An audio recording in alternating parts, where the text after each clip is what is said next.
everyone, thank you so much for attending our How to Buy Investment Property webinar. Really excited to have you guys. We have a jam-packed presentation, a lot of information to cover. So I want to jump right into it.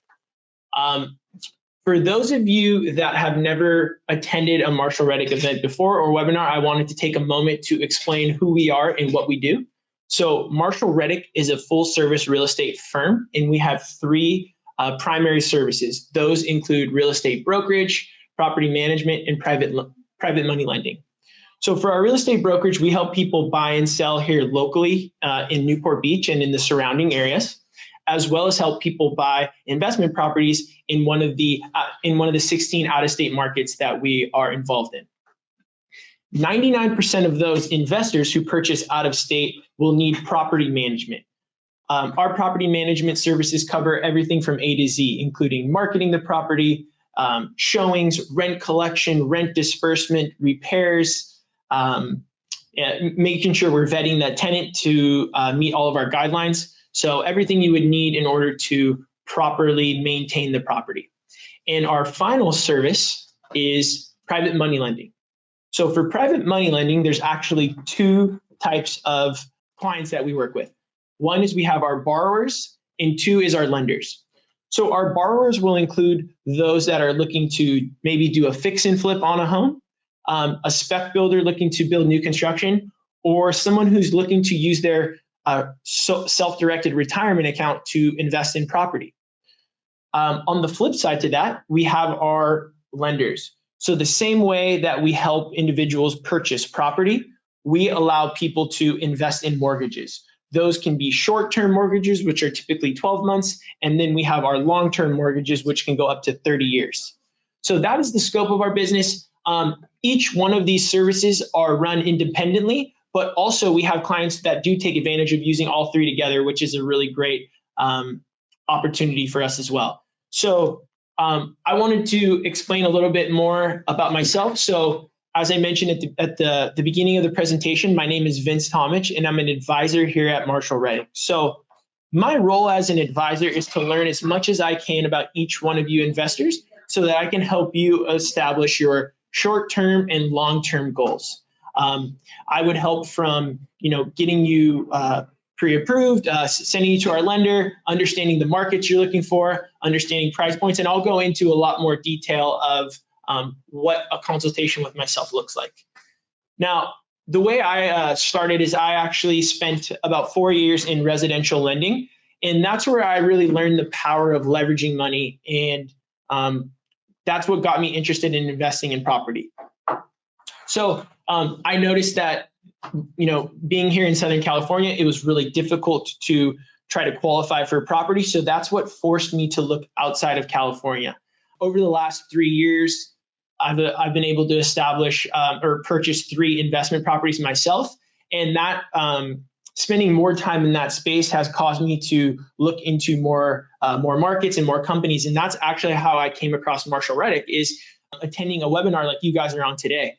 I was able to learn more about the company, what they do, meet the team there. And at that point, I became actually involved in the private lending department, and then from there, an employee. So it was actually a really natural progression of my core interest into actually becoming a part of the team. So really excited to be part of the team and help all you folks take those steps as well.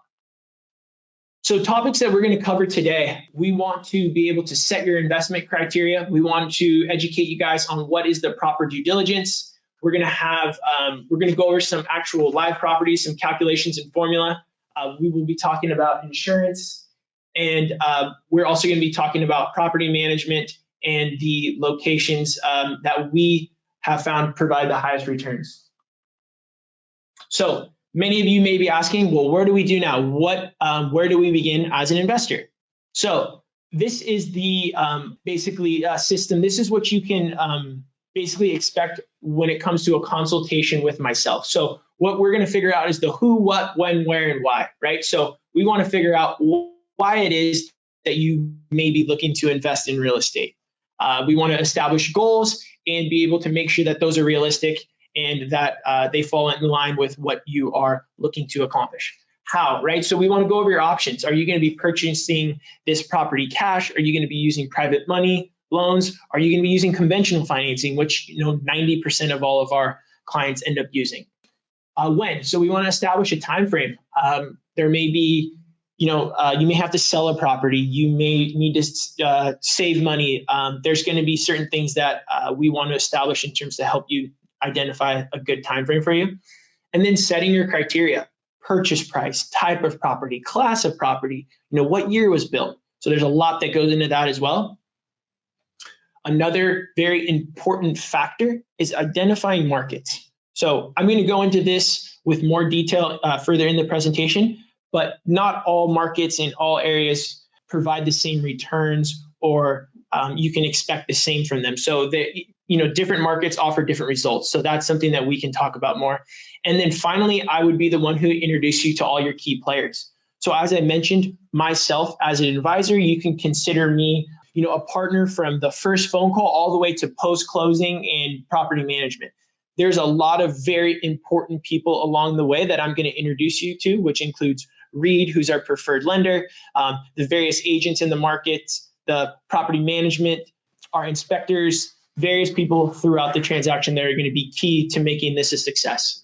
So I wanted to break down a little bit more of each one of those milestones. So the what, right? So basically this is going to establish, what type of property are you buying? What are you getting?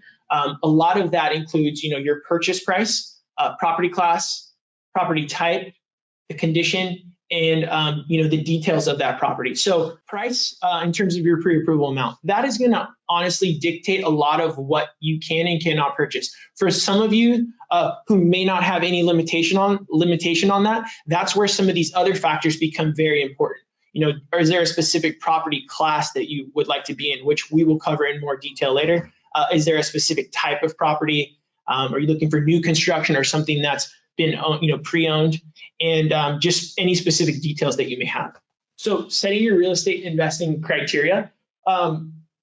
So what we like to do is a big part of our presentation is talking about property classes. So what you can, there are different property classes will offer you a different type of result. So are you looking to build long-term wealth? Are you looking to get more cash flow? What is it that is driving you to make this purchase? So what you can see below is the property scales, and it goes from luxury to D class. Each one of those classes would result in different expectations. And what I'm actually going to do is explain how we label our properties with specific classes. Okay, so we're going to talk a little bit more about determining the property classes. So what you see here are two sliding scales for property classes. You have your single family residence up top, and then you have a scale below, which is for multifamily. We're going to discuss the single family residence scale above. And the key factor here, the key element to starting this process is understanding your median home price within the metropolitan statistical area. So I'm going to go into more detail of how to find that out. But in order for you to understand this better, basically we start with whatever the median home price for that metropolitan statistical area, we give that the 100% mark. That is where we start this scale. So for easy numbers, let's say that median home price is $100,000. So that would mean in this area, properties from $100,000 to $130,000 would be considered an A-class property. Properties from 180 B, 80 to 50 C, and so on. We like to focus in the A, B, and C property class. We like to stay out of luxury and D class for a couple of reasons. So luxury is typically more custom homes where you may not be able to get the rent that would substantiate that purchase price, right? So it usually just doesn't make sense on paper. Whereas the flip side of that, a D-class property, those properties may look amazing on paper, but there are a lot of variable expenses within those properties that would make that deal very unattractive. So that is why we like to stay in the A to C range. So what we're going to cover next is how is it that you find your your median home price for that metropolitan statistical area? So we have included actually a link on our ebook, which I am more than happy to share with you folks as well. And that is how we find these median home prices per the area. So this is the first step to start with that. And on our website, we've actually preloaded this information. So if you're looking at any of our markets, we've already done the due diligence to find that median home price. And that's how that property is labeled. Although if you feel like you want to look at this yourself, we have provided an active link here within the ebook that would allow you to look at other markets and understand that as well. So property classes in a bit more detail. As I mentioned, we like to stay in the A to C class range.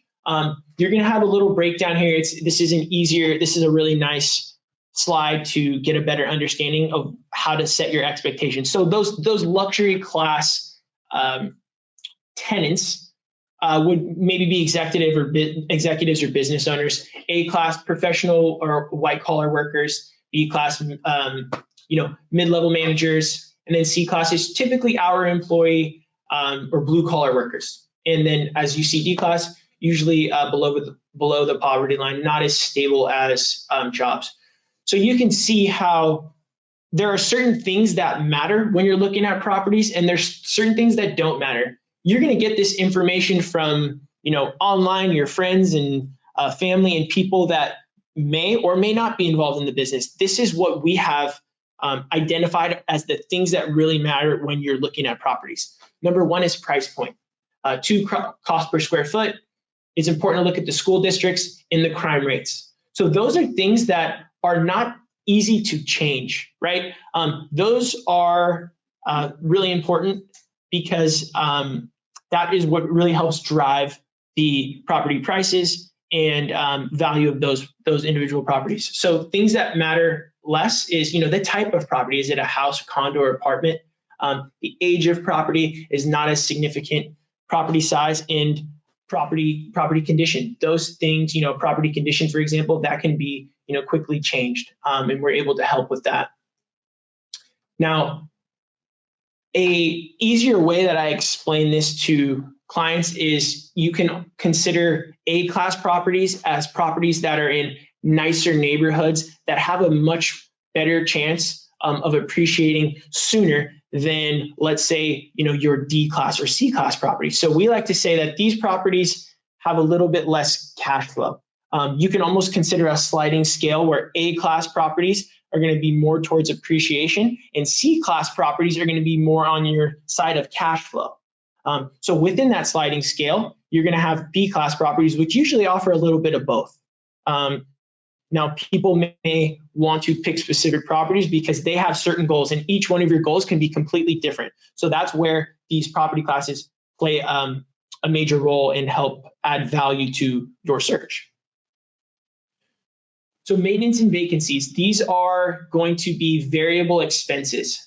When it comes to variable expenses, it's really important that we cover this because these are things that will happen as a property owner.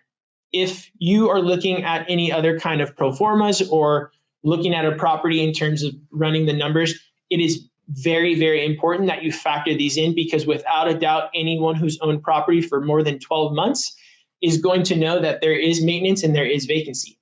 Now, these figures, there is no perfect way to calculate. These are estimates. Now, the way that we have decided to make our projections is based on property class. So you can see here that an A-class property has 8% maintenance and 8% vacancy, right? And then a B-class, you can see there's a 10% there, and C-class, 13%.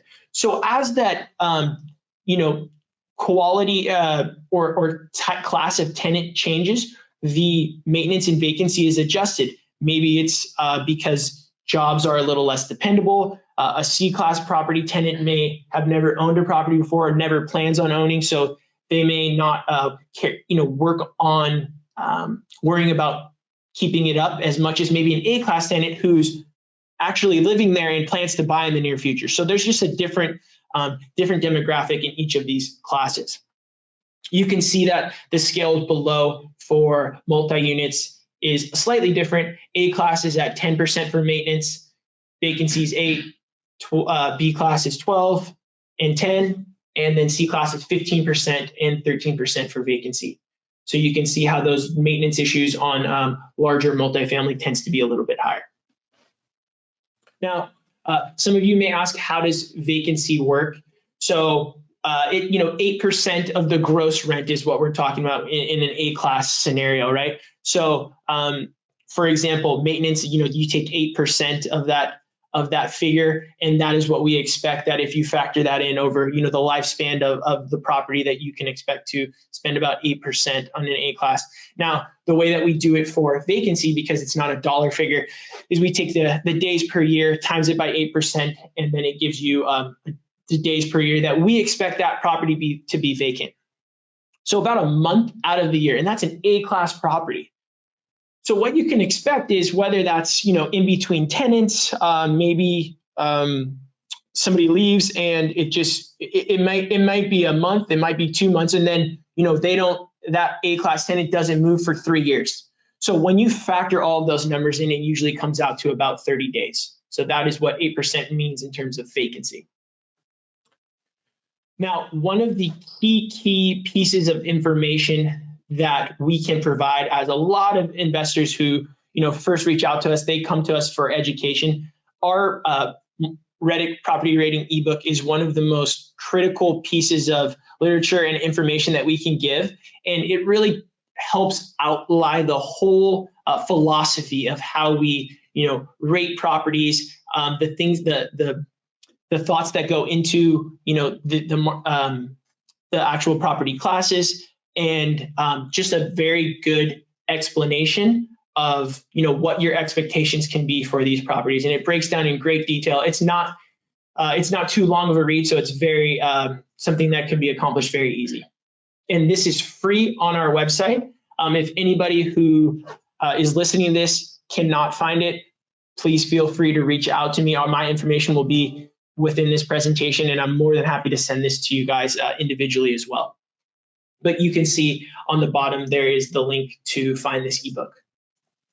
Okay, so how do we choose where to invest? So not every single market in the United States is an excellent place to invest.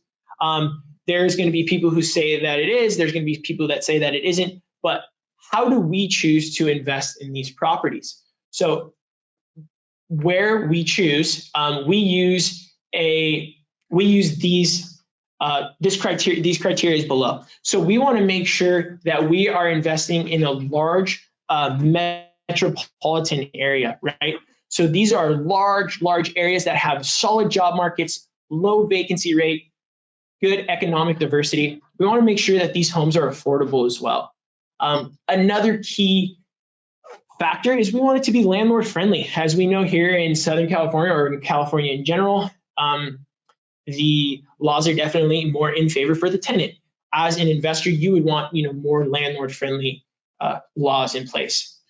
Strong education is also helpful, and then reliable property management. So we're going to go into property management in much more detail later in the presentation, but property management is an invaluable service that allows your property to run correctly. And you don't want to get into these ultra small towns that only have one option, where you're forced to maybe work with someone who's not up to standard. So these are the major metropolitan markets that we do business in. You will see there are 16 markets here across 8 states. And you will also quickly notice that some of these markets are highlighted or boxed in a green box.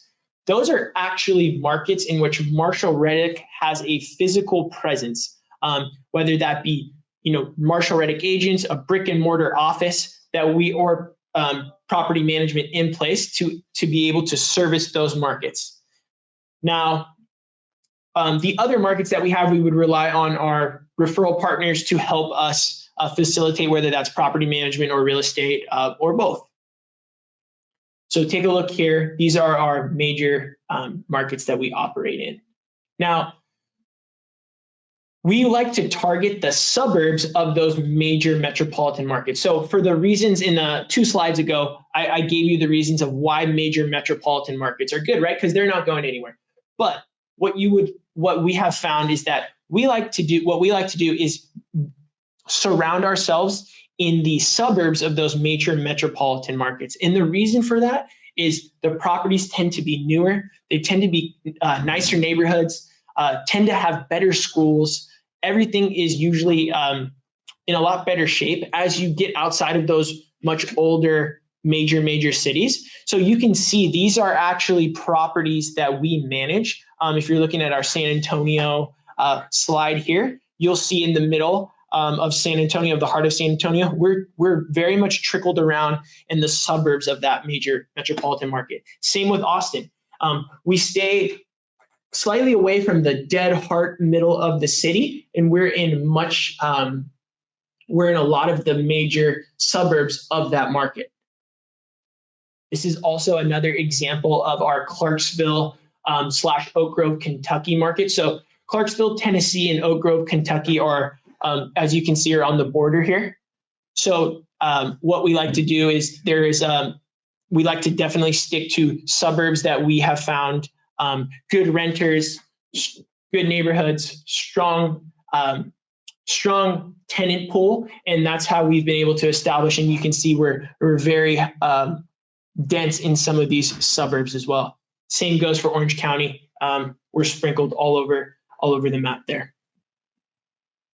Okay, so why buy within a major metropolitan? So this is something that I alluded to earlier, but there is a much larger tenant base, right? So you're not dependent on a very fine sample of tenants to work through. There is multiple employers, which is really important. You don't want to be all in on one industry, because if that industry somehow dissolves or goes away or moves, that is going to be really tough to get your property rented when the whole community was dependent on it. More selection of property management. Like I mentioned earlier, being in a market where you actually have choices and people to compare to is really important. And we have priced ourselves and have proven ourselves to be very competitive, and also just done a really good job in our property management. And that's why we feel it's something that we encourage you to also research. Being in these major metropolitan markets also, it's going to give you a much higher chance for appreciation. Whenever a state or whenever real estate prices tend to increase in terms of value, the first places that tend to notice that or feel that is these major metropolitan areas. So that is why we like to focus there. It's going to help our investors capture that appreciation when that time comes. And that touches on my last slide, which is the larger markets experience greater appreciation. So overall, those are the reasons why it's important for us to focus on those markets or those major metropolitan areas. Now, to piggyback again of what I was saying, the suburbs of those major metropolitan markets are more likely to attract families. They have better schools, lower crimes, as I mentioned, newer properties, and therefore tend to offer much better results for our investors, especially when it comes to those variable expenses like maintenance and vacancy. When you have a newer property or properties with good school districts, it's really important for parents to be in those school districts and stay in those properties for long periods of time too. So we don't want to find ourselves having to turn over a property every year. We're more than happy to deal with that if that's the case, but we like to get in areas where we may have a renter in for 5, 6, 7, 8 years and be able to maintain a consistent income for our investors. We have specific data packets for each market that goes into great detail, much more information that are in those packets than what I've covered today. For those of you that are interested, they are all on our website. The link is below, and that's how you would find these data packets. So next up, how do we do this? How do we actually acquire this property? And what I wanted to talk about briefly is the different types of financing that you're able to use to acquire property for those of you that may not know. So The majority of those individuals who are going to be purchasing an investment property are going to be using a conventional loan. So conventional financing is by far the most common method of purchasing a property. We do have these other options available, and I just want to go over them really quickly. You can, if you own a property already, you can do what's called a home equity line of credit or a cash out refinance, and able to take that equity to use it for an investment purchase. You're able to use our Marshall Reddick private financing, which is something that we can go over if for whatever reason you couldn't qualify going conventional. Even as someone who's involved in the private lending services, we do recommend that if you can qualify going conventional, it's a much more advantageous route. There's also the self-directed IRA, self-directed retirement accounts route, which is a really, really interesting approach that we can go into more detail, but basically you are able to use your retirement account to acquire properties if it is in the appropriate self-directed account. Of course, there's always cash and 1031 exchanges, which mean that if you are selling an investment property, you can use those proceeds to roll into a new purchase. So that is, we have accommodators and people involved in all of these different methods that can help you accomplish these goals. So that is something that we can cover in more detail on a one-on-one, but this is basically the menu of your options. Okay, next up we have Scott Pastel, who is our Vice President of Property Management and partner here at Marshall Reddick. He is going to be discussing the financials of some of the properties that we have on the presentation, as well as go into detail on the property management section as well. This is Scott Pastel speaking right now. I'm the VP of Real Estate and Property Management for Marshall Reddick.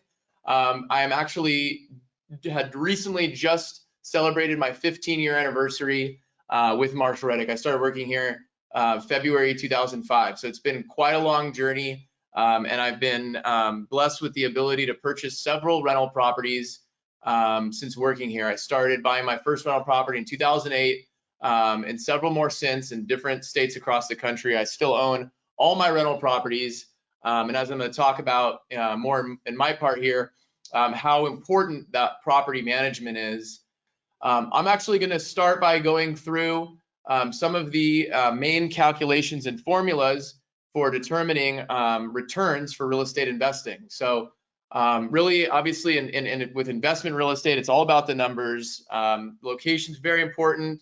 The job market's very important. Prices are very important. But really, at the end of the day, is does this property fit my financial goals? So Vince had talked a little bit earlier about different property classes and how different property classes provide different types of financial benefit. So like he mentioned, the properties that have the highest cash flow typically don't see as much appreciation, where properties that have more appreciation may typically not have as much cash flow since prices are going up.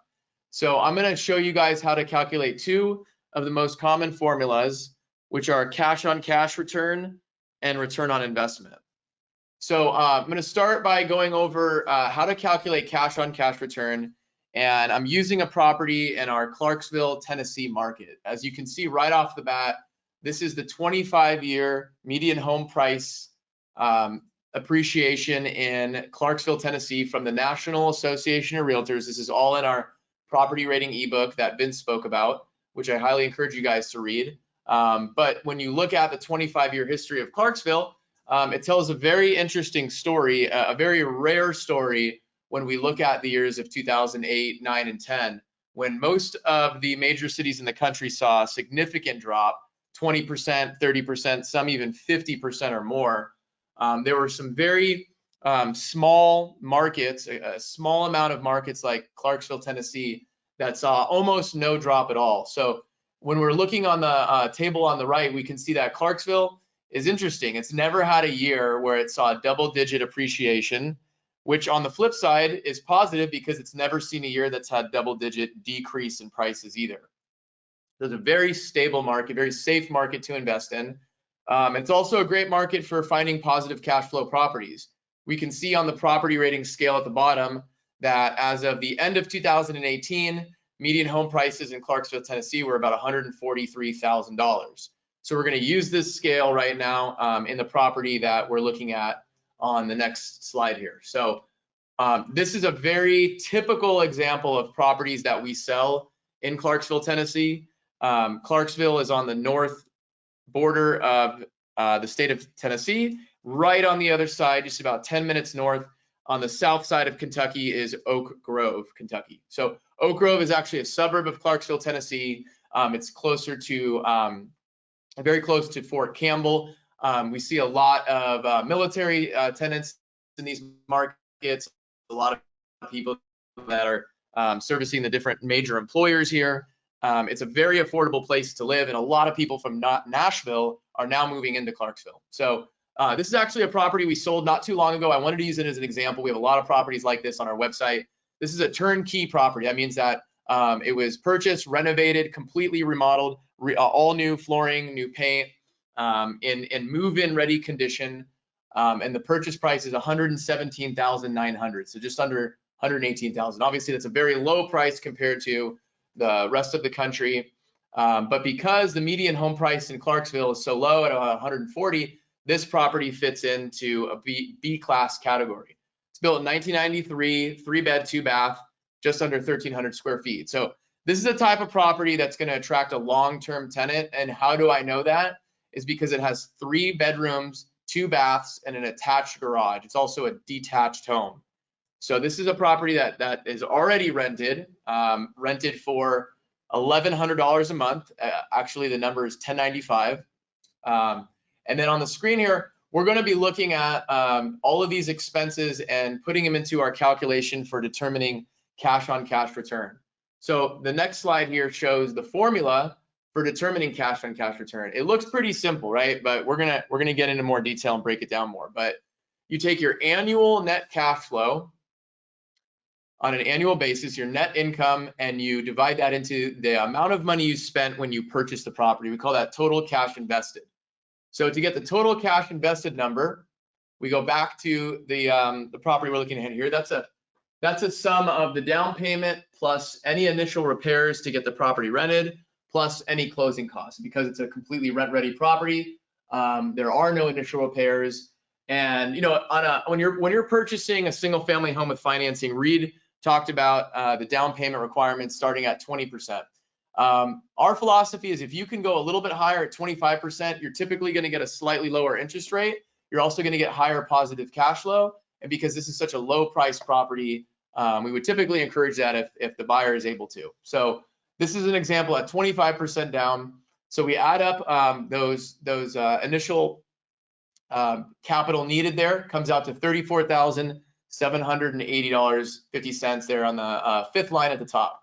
So we're going to use that number. Now, to get the annual net cash flow, this is where things get a little bit tricky, a little bit confusing. Now, if you take 10 different people, put them in a room and ask them how to calculate cash-on-cash return, I believe you're going to get 10 different answers. There's a lot of people who leave out very important expenses like estimates for maintenance, estimates for vacancy, leasing and property management fees. I've also noticed that the average owner it has trouble figuring out what exactly the property will rent for and how much the expenses really break down into. So when I usually talk to people about their cash-on-cash return, I get some really high inflated numbers.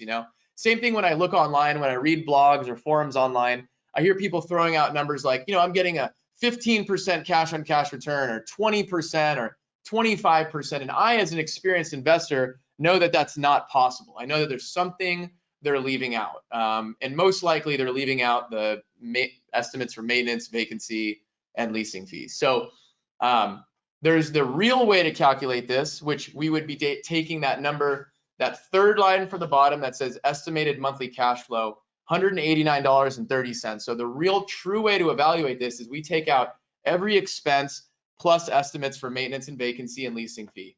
And when we do that, we're left with $189 a month. What we're actually looking at is the long-term annual average cash-on-cash return. The average investor holds their property for about 10 to 15 years, and chances are that every year is going to be slightly different, right? If you have a vacancy in one year and not a vacancy in another year, those 2 years are going to have different cash-on-cash returns, right?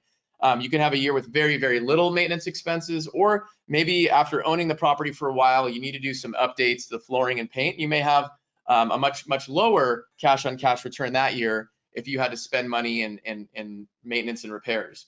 Same thing, if rents increase, your cash on cash return is going to go up. So you really won't have most likely the same cash on cash return any one year on any property, no matter how long you hold it. So the goal here is to figure out the long-term average, that 10 to 15 year average. Now, Marshall Reddick, in all of our financial calculations for properties, the pro forma you're looking at, we do not make any assumptions for rent increases.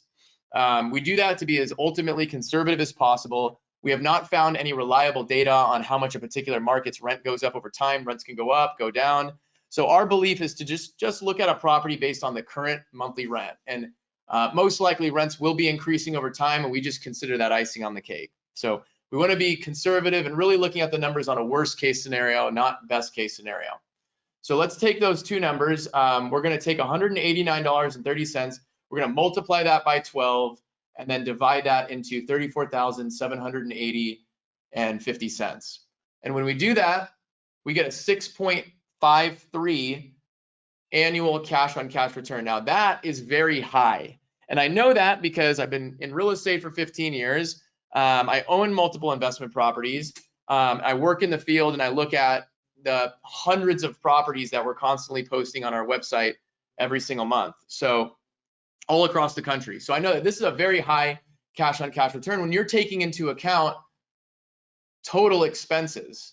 But if you look at it like this, there's another way to look at cash on cash return, and we can remove maintenance and vacancy and leasing fee and look at what the cash on cash return would look like in a year where there is no maintenance and no vacancy. So to do that, we would take that number that's circled in green there, $438.71, multiply that by 12, then divide that into $34,780. So let's see what that looks like. So this was the first example. It almost triples, 15.14%. Now that's after fixed expenses. We're not taking into account estimates for maintenance, vacancy, and leasing fee. We're just taking the rent, subtracting the principal and interest of the loan, the property taxes, insurance, and property management fees. So that's what the cash flow would look like on a year where there is no maintenance and vacancy. So really, it's safe to say that on an average year, your cash on cash return is going to be somewhere between this number and that number. But the long-term average is 6.53%. I hope that makes sense. And the reason that I'm really going into this in detail is because there is a massive amount of misinformation, misconceptions when people read articles online that talk about cash on cash returns that are out of reach and non-existent.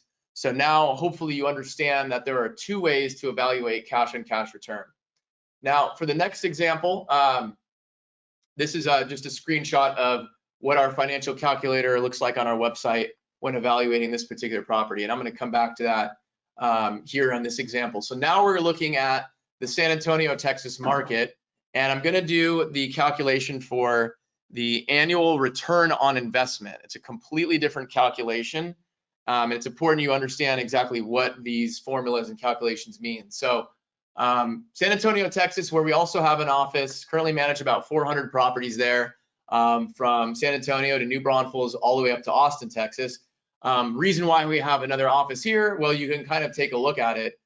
This is a very stable and growing market. Again, not a single year for the last 25 years that it's had a double-digit increase or decrease. That is really good if you're a long-term rental property owner. Most of us, again, are going to be owning these rental properties for 10, 15 years, maybe even longer. I've got my oldest property now for 12 years, and it's a property that I'm probably going to keep for quite a while. So this is what I want to see. I want to see a market that's increasing over time, but doing it very stable and steady.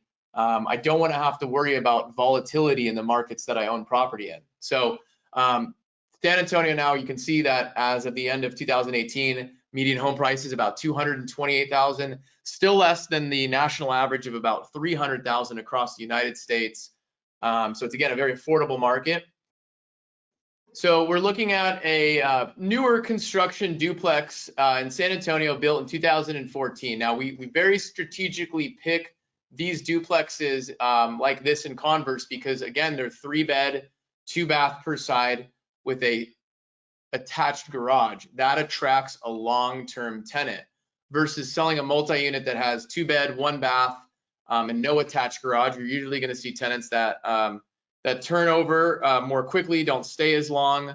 In a property like this, we have a lot of these that we manage here, mostly families, long-term tenants. So it's great. We got a newer duplex, 6 years old, likely to not have a whole lot of maintenance. But my example here is to show you guys how to take the financials of a property and calculate the return on investment. Now, return on investment is basically every dollar amount you made from the time you bought the property, from the time you sold it, divided by the number of years that you held it. So it takes into account the profit from the sale.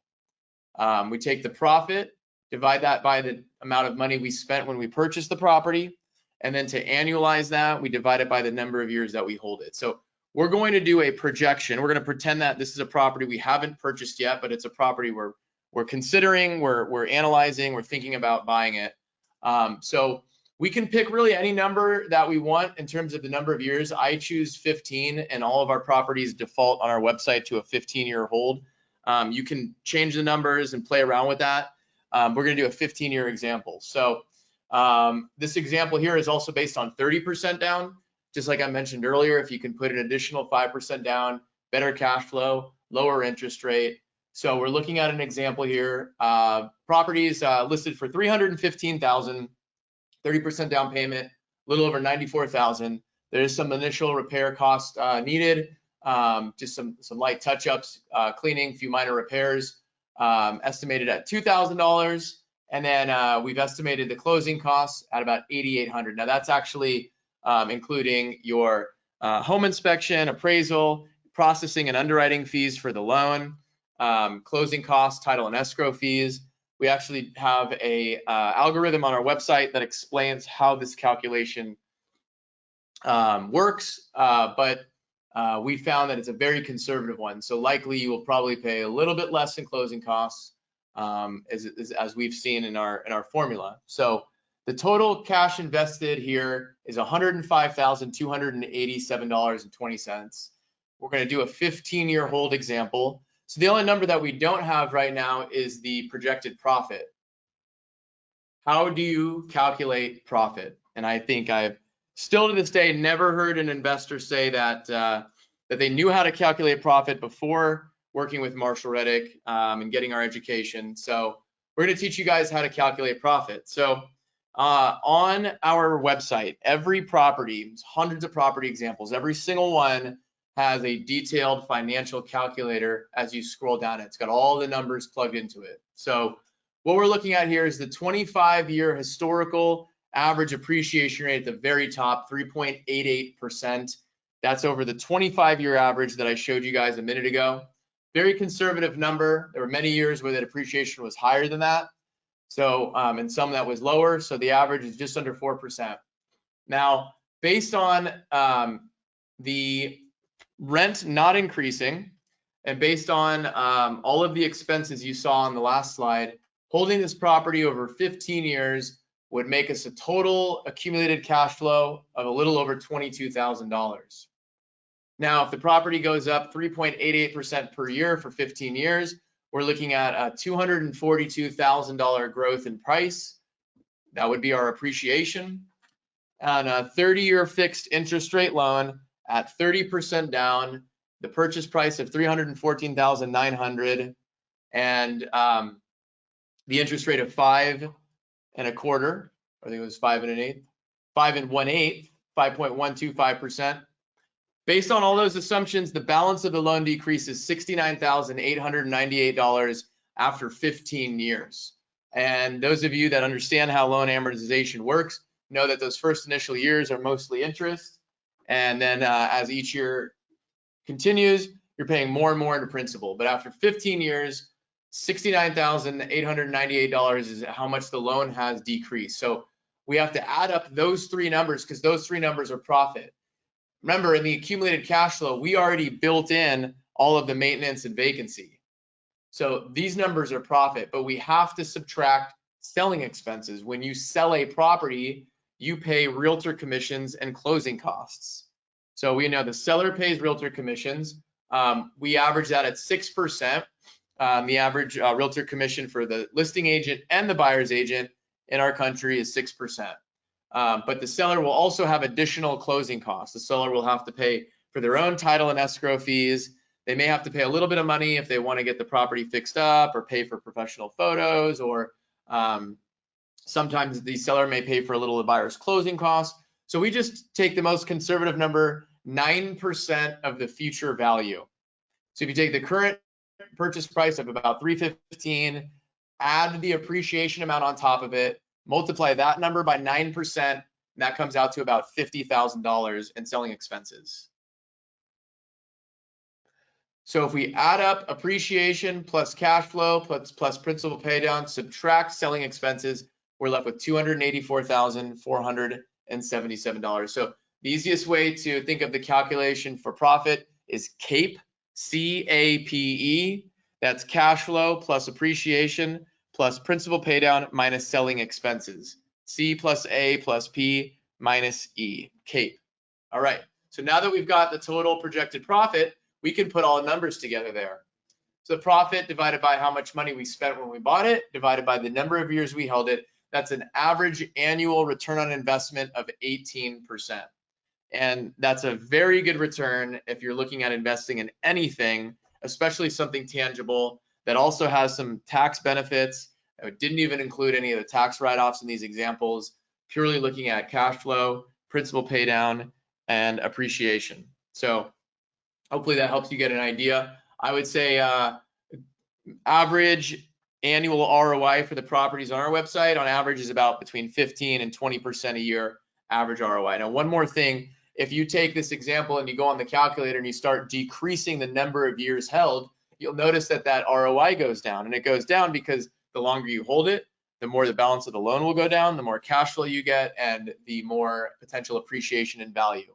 If you plan to sell a property after a short amount of time, 2 years, 3 years, most likely you're going to be losing money because you still have to pay those selling expenses and you have not had enough time to experience a lot of cash flow or appreciation or principal pay down. So another reason why real estate is considered a long-term investment. The longer you hold it, longer more money you stand to make. So now we're looking at, this is our financial calculator on our website. So everybody on this webinar should be using our financial calculator. There is no Excel spreadsheet or piece of paper or any calculator out there that is more robust or comprehensive than this. This allows you to evaluate properties on a monthly or annual basis. You can look at it based on a conventional purchase, cash purchase, private financing. There's a lot of detail in here. There's pie graphs, formulas, charts. You can click on the function symbols on the right. It'll tell you the calculation for every field. You can even download it, save it as a PDF. You can use any property example on there. So highly encourage you guys to be using our financial calculator, which you can find on the Learn and Education section of our website. So now I'm going to actually kind of wrap up here with property management. So property management is the make or break factor in real estate investing. And Marshall Reddick Real Estate provides property management in all the markets we're located in. We do so with very fair fees. We start at 7% and it goes down in monthly fees the larger and more units that property has. So our really main two fees are our one-time leasing fee at half of 1 month's rent, the $500 minimum and a $2,500 maximum. If we ever collect any late fees, we split those in half with the owner. We charge the most aggressive late fees that whatever state we're in allows us to. So I want to kind of just cover, what a property manager does. Now, when most people think of property management, they think of a guy coming to the property, measuring tape, hammer, Joe the plumber. I think it's kind of gotten a reputation, I feel like, over time that a property manager's job is just to collect rent and do maintenance, and it is way, way more than just that. What you need to realize as a property manager is your buffer of liability. So they significantly reduce your liability. They understand all of the state laws, the fair housing laws. They do this professionally. They know what addendums and disclosures need to be in the lease. They know how much advance notice to give to a tenant before they enter. It's safe to say they're not winging it like most landlords are who are trying to do this on their own. Too much risk involved, too much money involved. Use a property manager, even if your property is next door to you. And a lot of us are very busy, have families, full-time jobs. So there's just doesn't make any sense, in my opinion. There's no benefit whatsoever to not using a professional property manager. When you're looking at a property management relationship, the only relationship that works is if the property manager is only making money when the landlord's making money and isn't making money when the landlord's losing money. And what I mean by that is there are companies that charge management fees during vacancy, which we believe highly against. That's not really for the benefit of the owner at all. And there are property management companies that generate a lot of money from the maintenance and repairs. This is all about scaling a rental property portfolio here, a passive portfolio. No one gets rich off 1 or 2 properties. You know, this is something that will probably take a 5 to 10 year investment process, looking at probably 5 to 10 properties over a 5 to 10 year period. You know, in order to achieve financial independence, we're probably going to need to do this a handful of times on a handful of properties. So it just doesn't make sense to try to do on your own. You really want a team that can do all this for you, allow you to focus on your work, your family, your hobbies. So just to hit on a couple points here, what is a good property manager? Well, they're at the very, very top. In this day and age, in 2020, if a property manager doesn't have a modern website with a login for their tenants and owners and properties for rent on their website, I would question their ability to manage a business. I'd question their ability to manage their tenants. It's extremely important to have very good software for a property manager. Now, we manage right now just under 700 properties. We utilize our software very heavily. It stores all the property details, lease details, tenant details, landlord details. So, you know, if the front end website looks bad, most likely their back end management software does too. So now going clockwise, is there a maintenance conflict of interest? This is a question that you need to be aware of anytime you're working with a property manager, that your property manager is only making money when you're making money and not making money when you're losing money. Cost versus service. There's an old saying in property management. Well, there's really an old saying in I think in life in general that you get what you pay for. That could not hold more true than in property management. Average property management fees across the country usually range from about I'd say 7 to 10%. I've seen it a little lower, 5 or 6% here in California in high rental markets. Again, what I've noticed is that companies that charge unusually low fees are usually making up for it, the difference in repairs and maintenance. So our management fee is 7%. We only charge that when we collect rent. You need to understand how responsive your property manager is. I mean, you know, if you're not able to get a hold of your property manager, then neither are your tenants, right? And if you're getting good responsiveness from us, so are the tenants. It translates on both sides. It's extremely important that you have a property manager who can get back to you quickly, answers the phone, calls you back, responds to emails. Again, you know, I look at property management kind of like having a babysitter. While we're at work, while we're traveling, our property managers are our babysitters taking care of our properties and our tenants. So it's very important that we're able to get a hold of them when needed. Online reviews, you can look on Yelp to see a property manager's ratings and reviews. You can look on their Google business page. We happily encourage people to read our reviews. I think combined, we have over 400 reviews across Google, Yelp, Zillow, a lot of them written by landlords and tenants. So I think it's very important to see what tenants and landlords are saying about a property management company. And lastly, it's good to know if there's a cancellation policy. If you're ever unhappy with your property manager, are they going to charge you for fees? All right, very final couple minutes here. I want to end with going over all of the major, I guess you could say the main risks in real estate investing. And Vince talked about vacancy and maintenance. There's also the potential of property values going down, natural disasters, liability for the owner. These are all things that we want to reduce as much as possible. And really, I would have to say one of the things that I love about real estate investing is that I can clearly articulate to you guys right now in a matter of a minute or two exactly how to reduce each one of those risks as much as possible. So when Vince talked about property classes and our property rating ebook, he mentioned that higher property classes tend to have lower amounts of vacancy. That's one way. Another way is buying within a major metropolitan market that has a large diversity of employment, 500,000, 1 million, 2 million people living there, lots of job growth, a business-friendly market. You know, when you're inside of a metropolitan market, you have a much larger rental pool than you would in a small town 2 hours outside of that metropolitan that only has, 10,000 people living there. It's one of the many reasons why we stick to major metropolitan markets, larger tenant pool and a larger pool of potential buyers if we sell that property in the future. Thirdly, hire professional property management. Then on maintenance, well, when you're buying a property, you should be doing a home inspection. And if you're using Marshall Reddick to purchase that property, we're going to encourage you to hire a home inspector, a licensed building inspector to walk that property. And they're going to provide you with a detailed report. It's kind of like a Carfax when you're purchasing a car. Home inspections can be 50, 60, 70 pages. And a home inspector is going to look at everything, test every electrical outlet. They're going to look at the age and condition of all the appliances.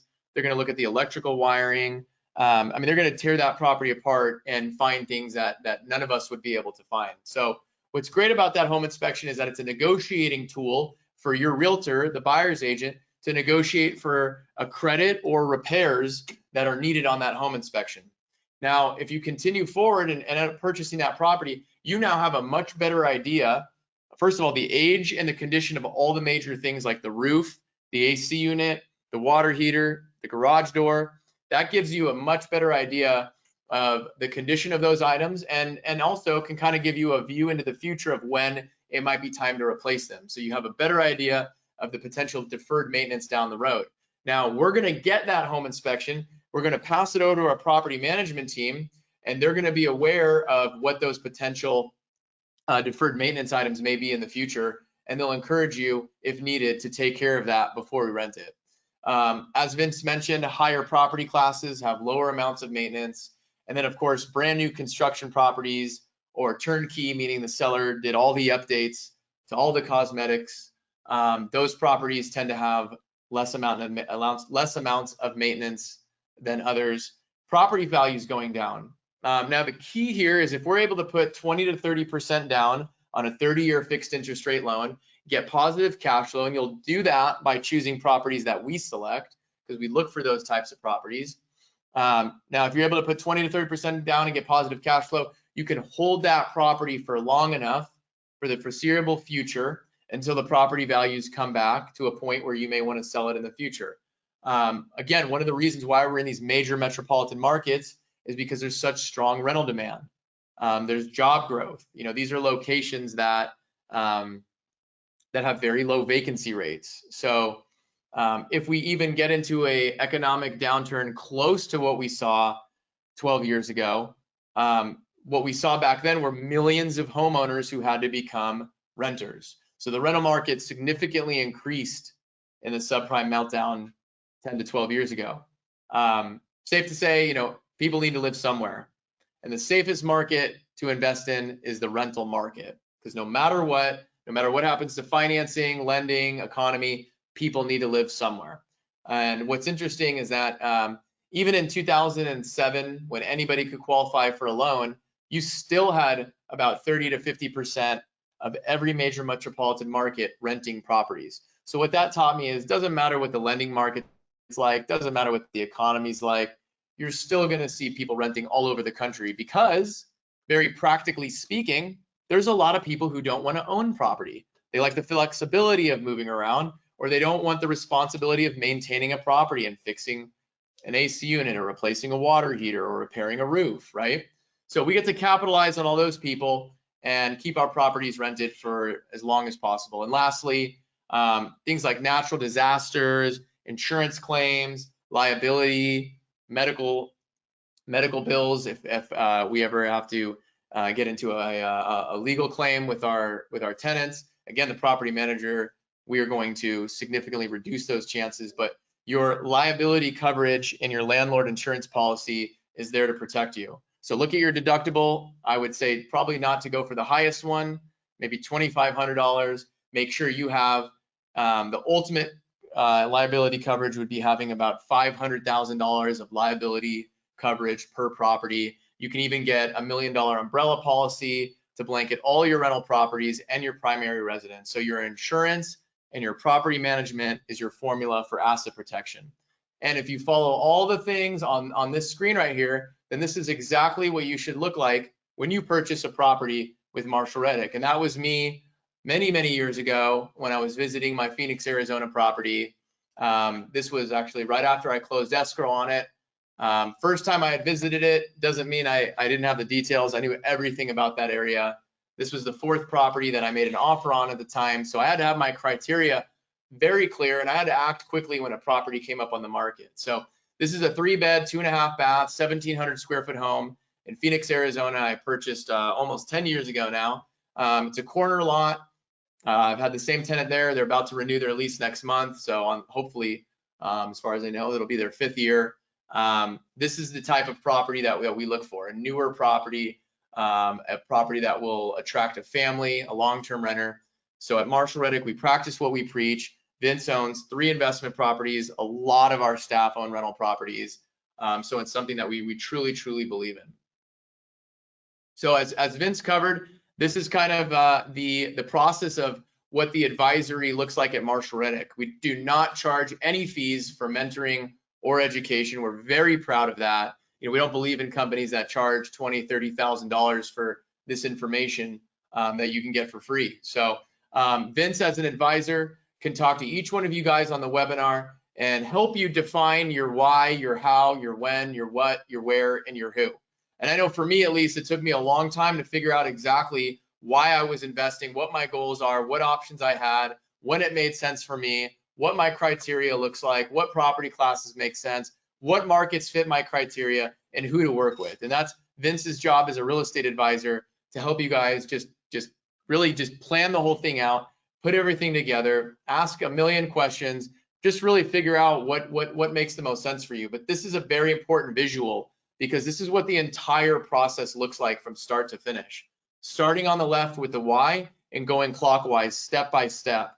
And it's funny that, you know, you can see that one of the last things on there is the markets. You know, long before figuring out what cities, what states, and what properties make sense, Vince starts from the very beginning to figure out what your financial goals are, what options you have for financing, whether you're using a home equity line of credit or a 1031 exchange or a self-directed retirement account.